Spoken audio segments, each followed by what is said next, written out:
Islam minal muslimina wal muslimat wal mu'minina wal mu'minat wangsurhum ala mu'anidin rabbik lim lana bil khair wa ya khairuna sirina bi rahmatika ya arhamar rahimin.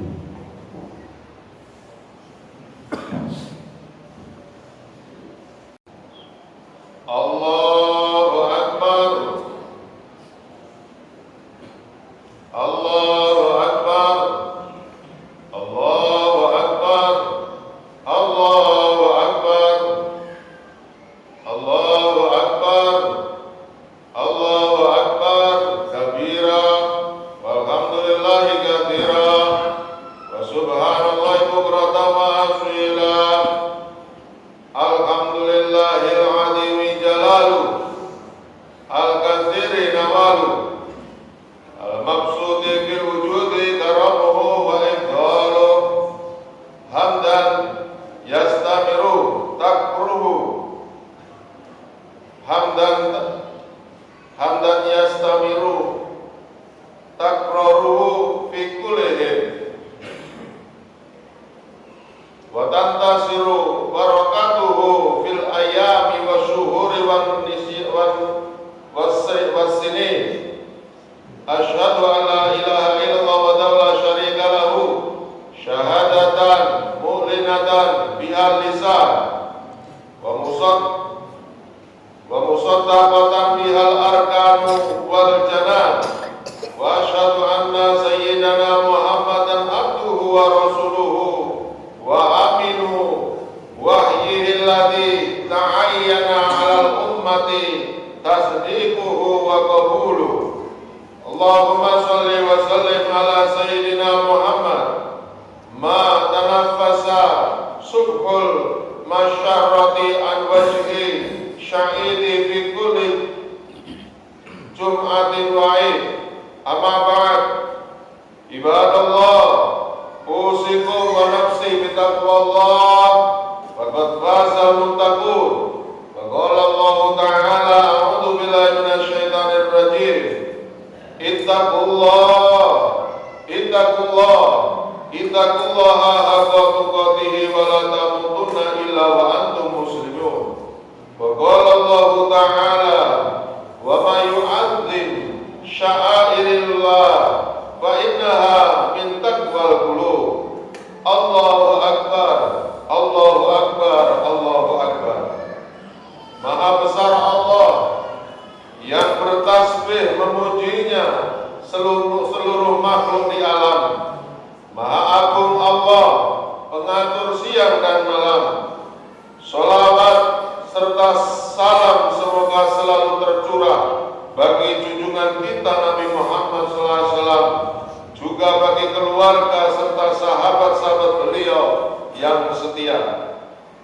Melalui mimbar ini kami mengajak diri kami pribadi dan hadirin sekalian, marilah kita terus-menerus berusaha untuk senantiasa meningkatkan iman dan takwa kita kepada Allah Subhanahu wa Ta'ala.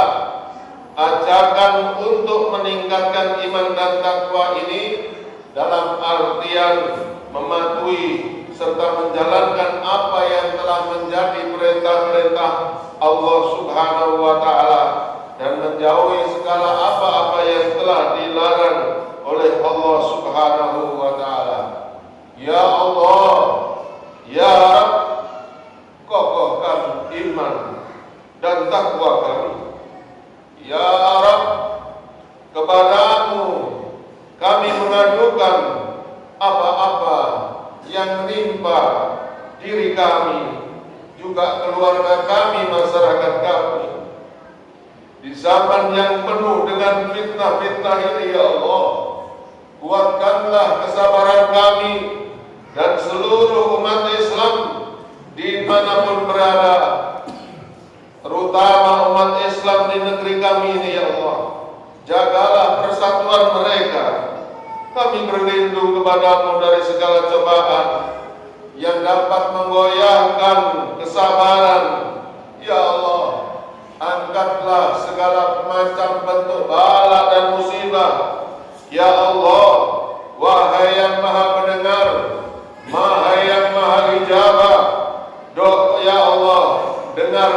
doa kami, kabulkan seluruh hajat dan permintaan kami. Amin. Allahu Akbar, Allahu Akbar, walillahil hamd. Hari ini ratusan lesan, jutaan lesan, bahkan miliaran lesan bertakbir, memuja dan memuji Allah Subhanahu wa Ta'ala, yang mana tak lama lagi bahkan ribuan, mungkin juga jutaan hewan yang akan disembelih sebagai korban, yaitu sarana ibadah pendekatan diri kepada Allah Subhanahu wa Ta'ala. Ingat, Allah tidak membutuhkan daging kurban atau juga ibadah kita, tetapi Allah membutuhkan kepatuhan dan ketundukan kita kepadanya yang akan dinilai sesuai dengan firman Allah. A'udzu billahi minasyaitonir rajim. Lan yanallahu lahumuha wala dimauha walakin yanaluhu taqwa minkum. Sekali-kali tidaklah sampai kepada Allah daging dan darahnya, tetapi yang sampai kepada Allah hanyalah ketakwaanmu.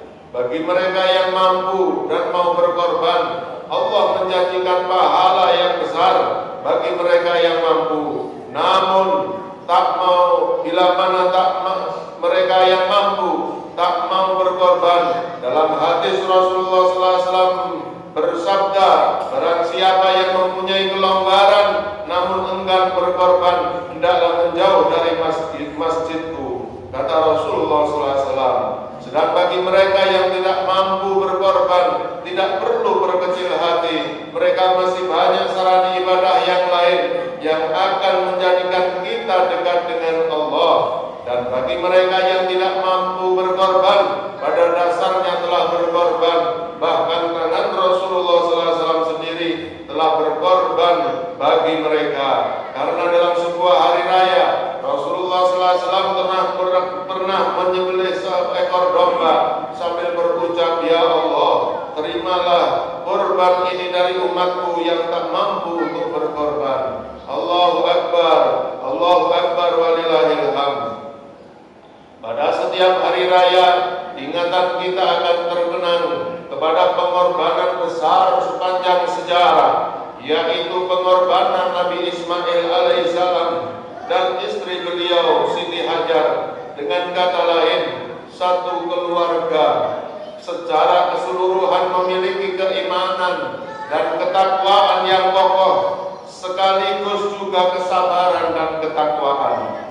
Bagaimana dengan kehidupan yang ada selama ini? Kehidupan keluarga-keluarga masa kini, keluarga yang harmonis, nyaris hanya tinggal cerita, bahkan sekedar harapan yang mungkin sulit menjadi kenyataan. Banyak seorang ayah mengeluhkan kelakuan istri dan anak-anaknya. Seorang istri mengeluhkan kelakuan suami dan anaknya. Seorang anak mengeluhkan perilaku ayah dan ibunya. Begitulah gambaran yang terjadi di hadapan kita. Penyebab pokoknya hanya satu, karena jauh daripada ajaran Islam, jauh dari menetapkan aturan-aturan atau ajaran Rasulullah SAW dalam membina keluarga dan mendidik anak, hingga suasana rumah tangga bukan sebagai surga, namun sebaliknya bagai neraka. Maka sebelum terlambat, marilah kita kembali ke jalan Allah. Kita contoh bagaimana kehidupan rumah tangga Rasulullah. Kita contoh bagaimana rumah tangga Nabi Ibrahim alaihissalam beserta Siti Hajar dan anak-anaknya, yang soleh, yang patuh dan taat kepada kedua orang tuanya, bagai Nabi Ismail. Bila masing-masing keluarga telah terbina dengan bagus, maka akan terciptalah keluarga atau lingkungan yang Akbar, Allahu Akbar, Allahu Akbar walillahil hamd. Bila dibandingkan hari-hari besar Islam lainnya, termasuk hari raya Idul Fitri, sebenarnya hari raya Idul Adha lebih besar. Hari raya Idul Adha memiliki nama antara lain Idul Kurban atau Idul Akbar. Namun sayangnya kita kadang-kala kurang memperhatikan kebesaran hari raya.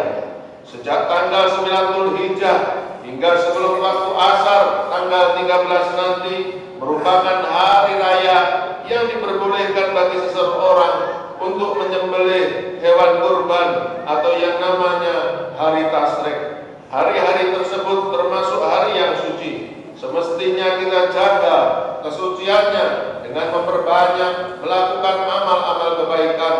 Kalau itu tidak kita lakukan, hendaknya kita menahan diri dari melakukan perbuatan yang dilarang oleh Allah Subhanahu wa Ta'ala. Allah Subhanahu wa Ta'ala memberi keringanan. Allah Subhanahu wa Ta'ala memberi bonus, melipat gandakan pahala, dan sesungguhnya merugi bagi mereka yang melewatkan hari-hari besar ini dengan tidak menambah amal.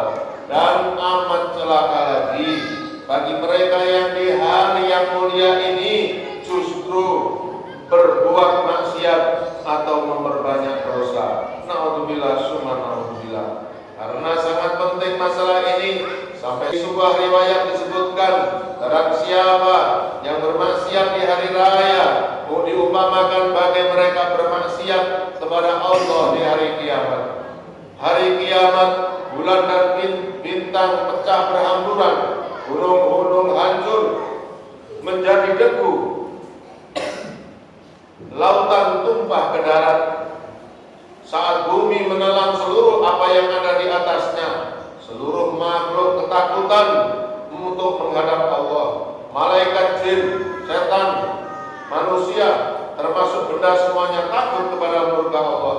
Namun anehnya ada manusia yang berani melakukan kemaksiatan. Itulah perumpamaan bagi mereka di hari-hari yang suci melakukan dosa dan kemaksiatan. Allahu Akbar, Allahu Akbar, walillahil hamd. Hari ini jutaan manusia berkumpul di Makkah untuk melaksanakan ibadah haji. Umat Islam dari seluruh penjuru dunia menyambut panggilan ilahi. Jarak yang jauh, ongkos, waktu tidak menjadi halangan bagi mereka. Bahkan mereka dalam waktu 40 hari meninggalkan rumahnya, meninggalkan keluarganya, meninggalkan tanah airnya. Yang kesemuanya itu adalah tujuannya satu, untuk beribadah kepada Allah Subhanahu wa Ta'ala. Dari sekian banyak hikmah yang tentu kita dapat, kita tahu manusia berbagai penjuru dengan tujuan satu, mengharap ridha Allah Subhanahu wa Ta'ala. Mereka tidak mengenal bangsa, suku, ras, mazhab, aliran, golongan, atau keturunan, atau status ekonomi, usia, jabatan, dan lain sebagainya.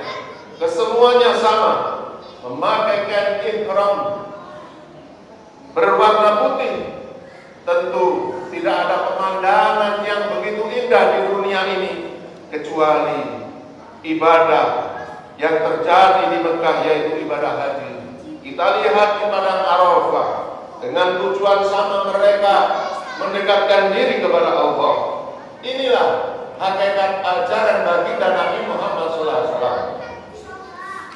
yang tentunya sekarang mulai terkikis. Banyak manusia-manusia yang sekarang merasa dirinya mampu, hingga dia membentuk perkumpulan-perkumpulan yang justru perkumpulan itu bukan menyatukan, tapi karena hati dan lesan yang kotor, di perkumpulan itu saling menghujat kelompok sana, kelompok sini, bahkan karena beda ru'yah, beda pemikiran, mereka tidak mau berkumpul. Lalu kalau kita mau introspeksi diri, kita menganut ajaran siapa? Apakah Rasulullah mengajarkan seperti itu? Tidak. Rasulullah mengajarkan rahmatan lil alamin.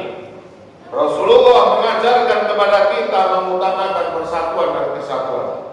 Inilah ajaran Rasulullah yang hingga saat ini banyak manusia-manusia yang mulai melupakan.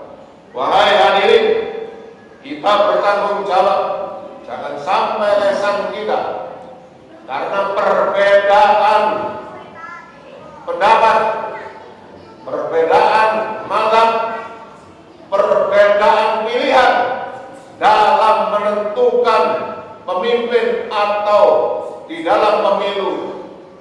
Lesan kita menjadi pemecah belah bagi masyarakat dan umat. Kita kelak akan dimintai pertanggungjawaban oleh Allah Subhanahu wa taala. Bagaimana Rasulullah mengajarkan orang-orang yang saling berbeda pandangan. Kita lihat bagaimana Rasulullah SAW waktu membangun Ka'bah. Ketika para kabilah-kabilah berbeda pendapat, Rasulullah dengan bijaknya, beliau menjadi penengah, bukan menjadi orang-orang yang justru memperkeruh suasana. Tak aneh, karena pemimpin-pemimpin yang tidak membawakan lesannya dengan kata-kata yang sejuk, karena beda pendapat, justru banyak masyarakat atau umat yang justru banyak terjerumus dalam lembah maksiat dan dosa. Lalu ini semua tanggung jawab siapa? Tentunya kita semua nanti kelak yang akan bertanggung jawab kepada Allah Subhanahu wa taala. Sudah sering kita dengar ayat-ayat yang menerangkan, bahkan telah diaturkan oleh Allah Subhanahu wa taala dengan jelas di dalam Al-Qur'an, wa'tasimu bihablillahi jami'an wa la tafarraqu. Berpegang teguhlah kamu kepada tali Allah dan janganlah kamu bercerai-berai. Dalam ayat lain Allah Subhanahu wa taala berfirman bahwa sesungguhnya orang-orang beriman itu bersaudara. Hadirin jamaah yang dirahmati Allah, marilah kita sisihkan ego kita masing-masing. Jangan merasa kita sebagai pemimpin, karena kita sesungguhnya bukan pemimpin.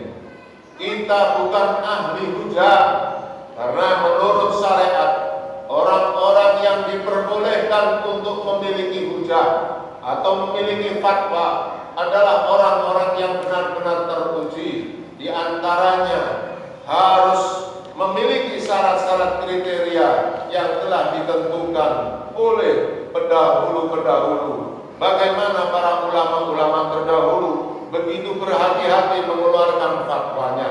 Tetapi mohon maaf, di saat ini banyak manusia-manusia yang merasa dirinya sebagai pemimpin, dikarenakan bukan karena kealimannya, dikarenakan bukan karena keilmuannya, tapi karena ditunjuk menjadi pemimpin, bahkan sudah berani menentukan fatwa-fatwa pemecah-pemecah yang akhirnya tidak mendapatkan keberkahan, justru mendapatkan perpecahan di antara umat. Inilah yang perlu kita ingatkan dan perlu kita hati-hati. Kita sebagai orang-orang awam, marilah kita mengikuti apa yang menjadi petunjuk-petunjuk ulama-ulama yang telah dituturkan dan dijalankan oleh orang-orang terdahulu.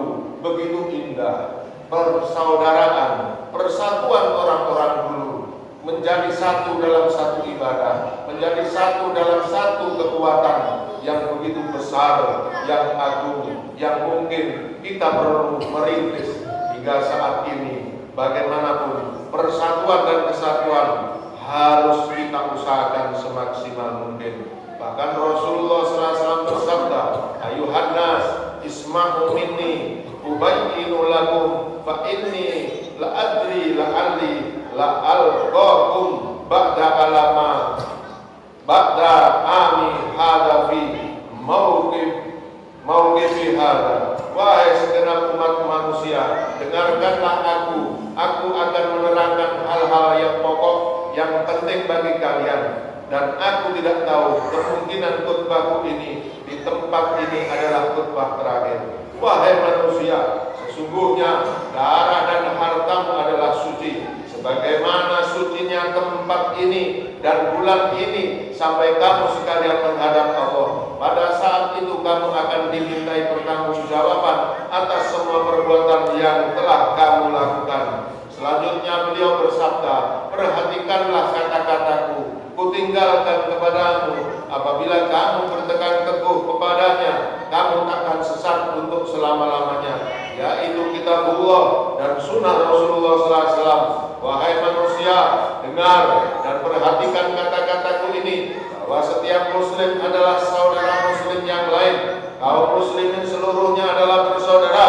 Tidak dibenarkan bagi seorang muslim untuk mengambil apapun juga dari saudaranya, kecuali jika memang diberikan. Wahai segenap manusia, janganlah kamu menjadi kafir sepeninggalku kelak dengan saling bunuh antar sesama umat Islam. Apa yang diwanti-wanti oleh Rasulullah di atas ternyata banyak tidak dipatuhi oleh umatnya. Tidak lama sepeninggal Nabi Muhammad, umat Islam telah terlibat beberapa peperangan. Bahkan kita lihat karena beda pilihan, justru kadang tidak tegur sapa. Naudzubillah, summa naudzubillah. Allahu Akbar walillahil hamd. Kita harus kembali kepada ajaran Islam yang mengedepankan rahmat dan persaudaraan. Selama perbedaan yang ada tidak menyangkut akidah, kita harus menghargai pendapat tersebut. Silahkan masing-masing jalan menurut pendapat dan keyakinan yang ada, selama tidak mengganggu orang lain. Silahkan dikerjakan tanpa harus mengajarkan dan menyalahkan orang lain.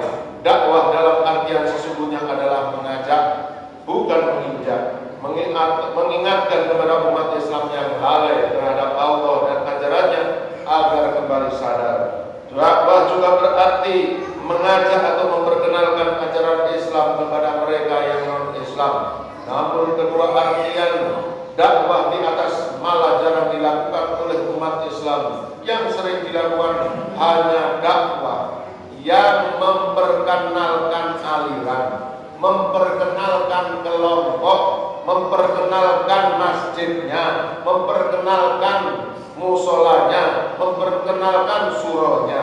Justru inilah yang akan berakibat fatal, munculnya firqah terkotak-kotak yang di situ justru akan saling menjauhkan. Marilah di momen yang bahagia ini kita sadari atau tidak, keadaan saat ini jauh berbeda, dan tentunya dengan memohon kepada Allah, kita mohon supaya umat Islam disatukan di dalam hati-hati mereka dalam menggapai perwujudan apa yang diharapkan oleh baginda Nabi Muhammad SAW. Semoga kekuatan-kekuatan ini kelak akan menjadikan kebaikan-kebaikan kita di dunia dan akhirat. Amin Allahumma amin. Aqulu qouli hadza wa astaghfirullahal azim li wa lakum wa liwalidina wa liwalidikum wa jami'il muslimina fastaghfiruhu innahu huwal ghafurur rahim.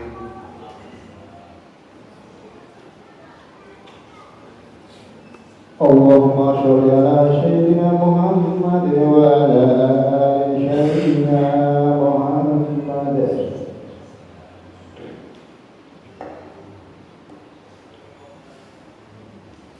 Allahu Akbar, Allahu Akbar, Allahu Akbar, Allahu Akbar, Allahu Akbar, Allahu Akbar, Allahu Akbar kabira walhamdulillahi katsira wa subhanallahi bukratan wa asila. Alhamdulillah.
ampuni dosa orang tua kami.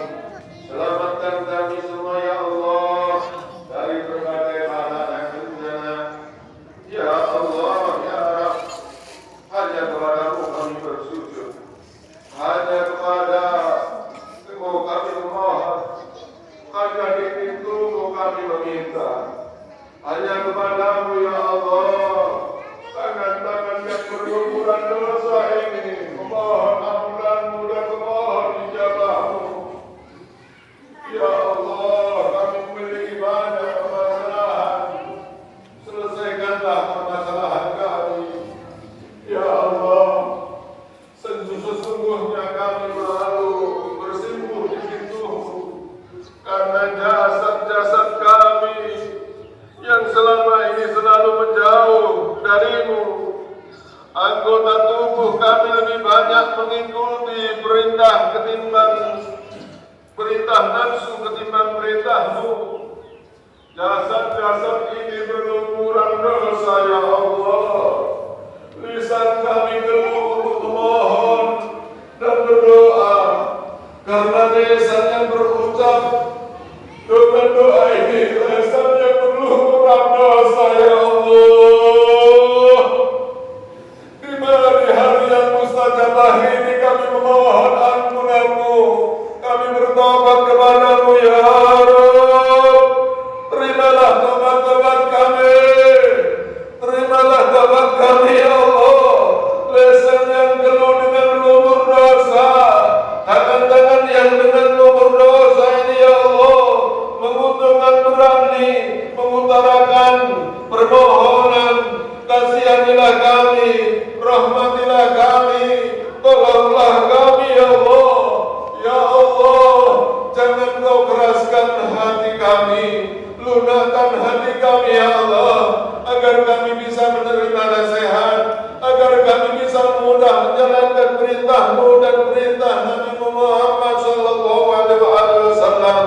Ya Allah, kasihanilah kami, rahmatilah kami, tolonglah kami, jadikan kami orang-orang yang selalu mendekat kepada-Mu, orang-orang yang berani berkorban di jalan-Mu. Ya Rabb, kabulkan seluruh doa dan hajat kami.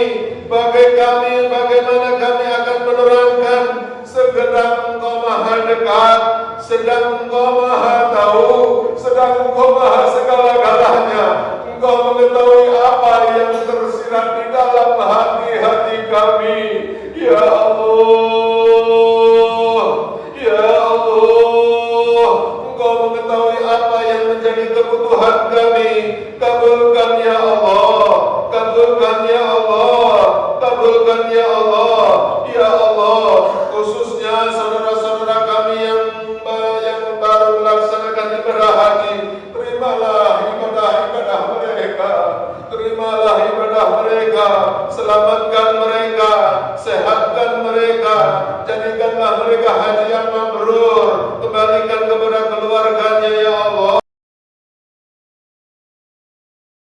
Berkata lemah lembut terhadap orang tuanya, ya Allah, jadikanlah mereka anak-anak yang soleh solehah, jadikanlah akhlak mereka seperti akhlaknya Nabi Ismail alaihissalam, yang selalu taat kepada orang tuanya, taat kepada Siti Hajar, taat kepada Nabi Ibrahim alaihissalam.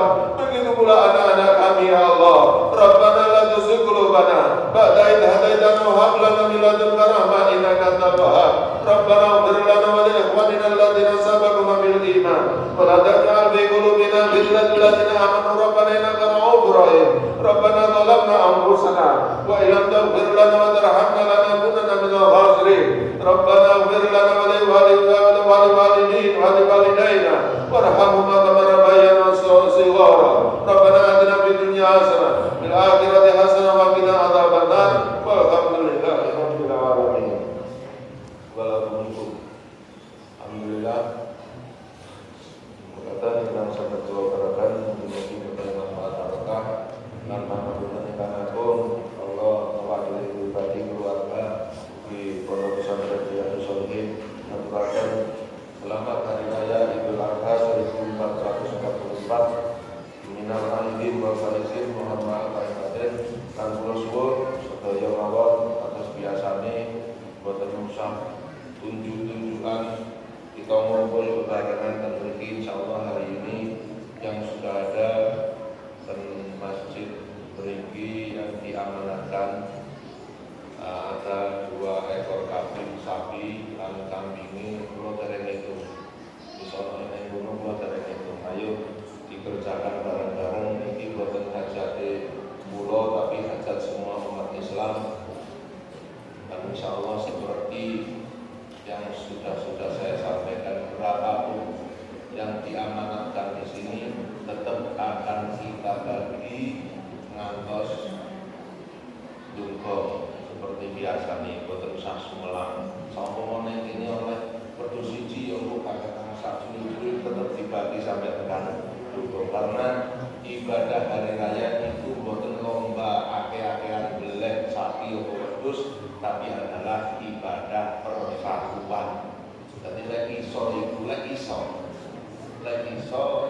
tahun ngarep kumpul dari siji lek iso.